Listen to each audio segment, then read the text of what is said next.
That's not a Beyblade. This is a Beyblade. Maybe I should explain. Despite being launched in Japan in 1999, it took until 2002 for Beyblades to hit the UK scene under license by Hasbro. Basically spinning tops on steroids, these toys were intended to smash, bash, and crash together until your opponent's Beyblade either stopped spinning or flew out of the ring. Using them was pretty simple. Just plug in the Beyblade, set up the winder, and let it rip. Yeah, look at that. But if you want to know the history of Beyblades in the UK, then look no further than this, the Argos catalogue, a list of items sold by a British retailer.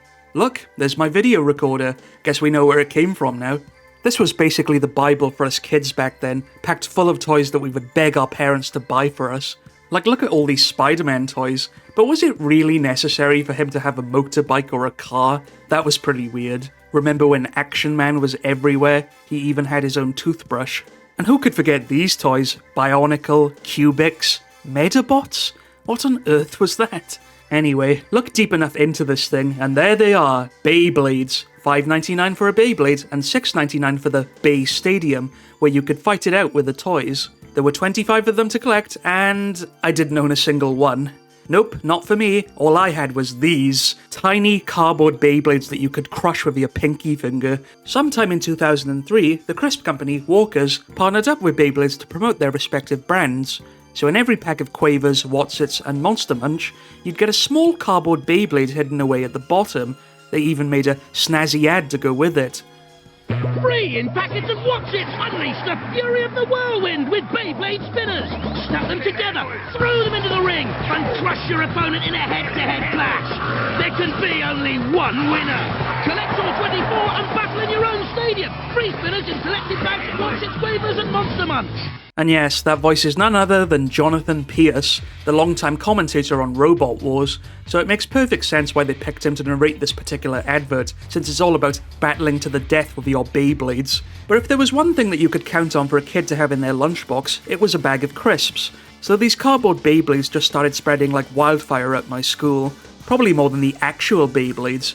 Everyone was trading them on the playground, fighting it out, and it felt like one of the biggest fads of my childhood. But by the end of 2003, for some reason it all just faded away.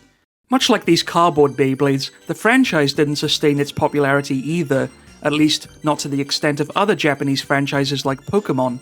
So what happened with Beyblades in the UK? Because it certainly wasn't short on marketing.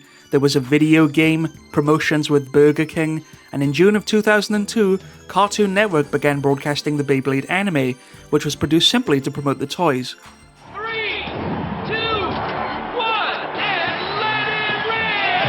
The Blade Breakers are back, and they must prepare for their toughest challenge yet. Don't miss brand new episodes of Beyblade, weekdays at 5:30 p.m. on Cartoon Network. This show was on an awful lot. They ran Beyblade marathons, showed endless ads for the toys, and even ran competitions where you could win a bunch of merchandise. That's right, the fans at home can win those great prizes just by identifying Tyson's brand new bit piece. So let's get on with it. And today, Tyson will take on Kai. So let the battle commence in 3, 2, 1, let it rip! That was amazing. So, did Tyson use 1, his evil Con Carne bit piece, 2, his Eddie bit piece, or 3, his Dexter bit piece?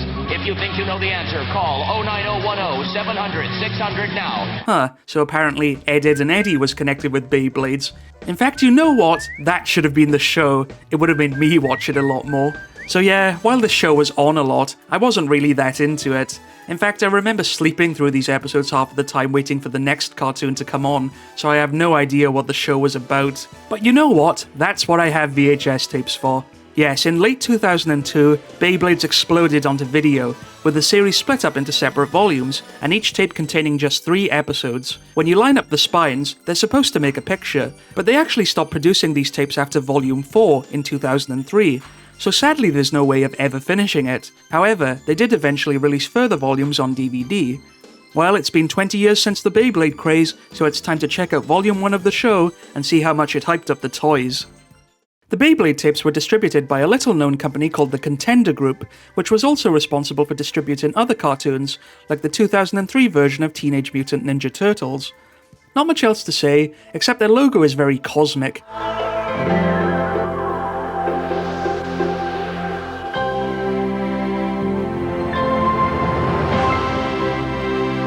Kind of takes me straight back to sitting on my bed, watching tapes in the dark.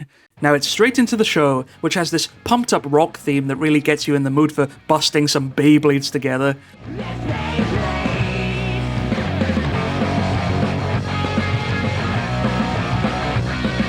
I never thought plastic spinning tops could be made to sound so extreme. We start off with the first episode, The Blade Raider. And just to preface things, I've never really sat down and watched an anime before, so go easy on me here. It seems our hero is Tyson, basically the Ash Ketchum of the show, a young kid who loves Beyblades, and so does everyone else by the looks of it. Practically everyone in this show has a Beyblade, even the local school bully, who instead of beating him up and taking his lunch money, challenges him to a duel. Let it rip! I said I never watched this show much, but this is the bit I'd tune in for, the Beyblade battles. Everything's in extreme close-up and very fast-paced, an ingenious way of making the toys look as cool as possible, and also show kids how to use them. Oh man, Beyblades are so cool! Is this your first time seeing them? Yeah!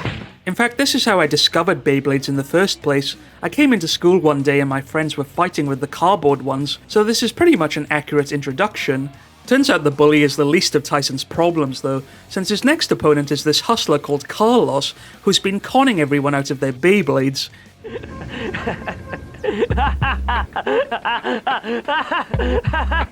Didn't we all know a kid or cousin like this at some point? The one who had all the Beyblades and wouldn't share a single one with you? I'm not surprised Tyson wants to teach him a lesson. But before Tyson can challenge Carlos, he needs to learn more about the inner workings of Beyblades from the Chief, a whiz-kid tech expert who has a talking computer called Dizzy, and she likes to make quips that amazingly made it past the censors. Excuse me, Kenny, but why don't you introduce me to your cute little friend? Hey, I think your laptop has a thing for me.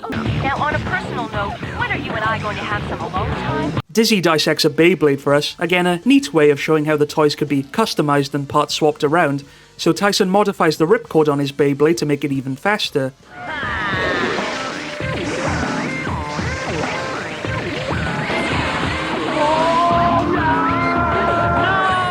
He thrashes Carlos, who tries to make a run for it with his ill-gotten gains, but all is not well.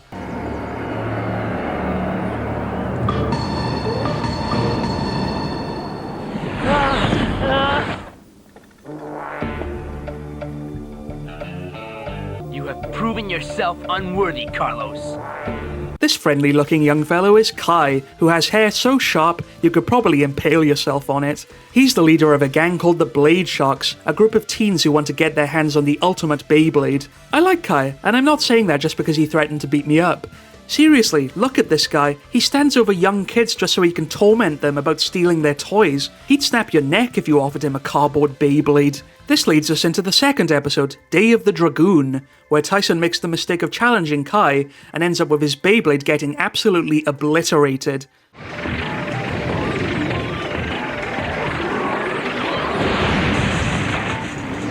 My Beyblade. This is quite relatable for me, actually, because if you didn't have a real Beyblade and you didn't have a cardboard Beyblade, then you had to play physical Beyblades. You know, when you run into each other at full force and smash your bodies together until you pass out? Yeah, that wasn't a dumb idea at all. Now, you'd think that crushing Tyson's hopes and dreams would satisfy Kai, but oh no! You see, Carlos has failed him one too many times, so he tortures him by forcing him to watch as his precious Beyblade is smashed into pieces.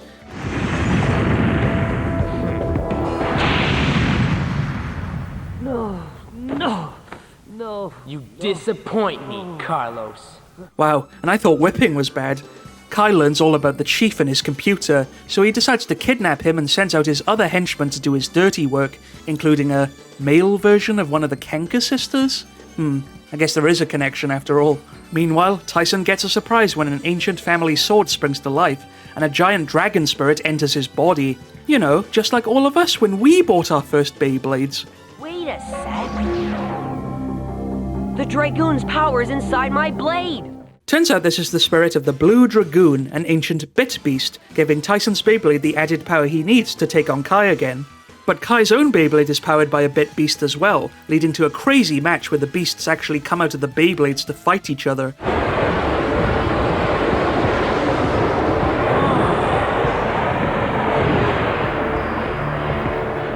So is this Beyblades now or Yu-Gi-Oh? Either way, it's pretty cool, and the match ends in a draw, allowing Darth Kai to make his escape. You'll get him next time, Kai. This brings us to the final episode on the tape, Take It to the Max. However, it isn't exactly maximum action, being a slower-paced story where Tyson learns how to control his new Dragoon-powered Beyblade, and they run into this new kid called Max, who laughs a lot. You two really crack me up. Well, at least he's learned the secret to enjoying life. But the Chief doesn't trust people who laugh too much, and he suspects Max of working for Kai, especially when it turns out Max is a Beyblade expert with all the goodies in his basement. Tyson, I don't think it's such a good idea letting Max train you. You're totally jealous. Huh? It's obvious you're worried Max is trying to take your place. He even has a new toy, a launcher with a pistol grip. Just another thing for the kids to put on their Christmas list. Max also has a defensive Beyblade, meaning he has the ability to outlast Tyson, and he ends up beating him in a match. Now Tyson needs to practice even more so he can enter a Beyblade tournament, which Kai is already preparing for by smashing the life out of his henchman's Beyblades. That's not possible. I invented the word possible. There goes their pocket money. The pressure of training gets too much for Tyson though, and he lashes out on poor Chief. Don't you see, Tyson? You have the power, but you don't know how to control it. And I suppose you do, right? You may be an expert at building Beyblades, but when it comes to actually using one, you're all thumb. So did the two friends settle things with a big fight? Well, actually no. Tyson just apologizes and they make up again. Sorry about before. I shouldn't have said all those things. Oh, that's okay. I can understand how frustrating being the best can be. Quite a low-key ending for such an energized show. But that's it, Volume 1 of Beyblades. You can definitely see how the show was intended to market the toys, but to be completely honest, it wasn't exactly unpleasant to sit through. The characters are fairly likeable, Kai's a pretty entertaining bad guy, and I guess if you did have to base a universe around Beyblades, this is how you would do it, with all the kids having their own factions and teams, with just a dash of mysticism thrown in for good measure. So what became of Beyblades after this? Well, a second season of the show, V-Force, aired on Cartoon Network in 2003, and then the third season, G-Revolution, followed in 2004. However, by then the popularity of both the show and the toys had begun to wane, leading to a long absence for the franchise until 2009, when a new series, Metal Fusion, moved over to the Nicktoons channel. But even that failed to catch on, and Beyblades took a break again until Beyblade Burst in 2016, which aired on the kids' network Pop. Quite a come down from being marathoned endlessly on Cartoon Network. After that, nothing. You can still buy Beyblades, but it seems they might never again scale the dizzy heights of being given away with cheese puffs anytime soon. But personally, that's what I'll always remember them for. Thanks for watching this video, and look out for more trailer reels coming soon. Are you enjoying the series? Do you have any thoughts? What tips would you like to see covered next? Let me know in the comments. Remember, you can vote for upcoming episodes in the community tab, and please like and subscribe to the Back to the Past YouTube channel for more outdated content coming soon.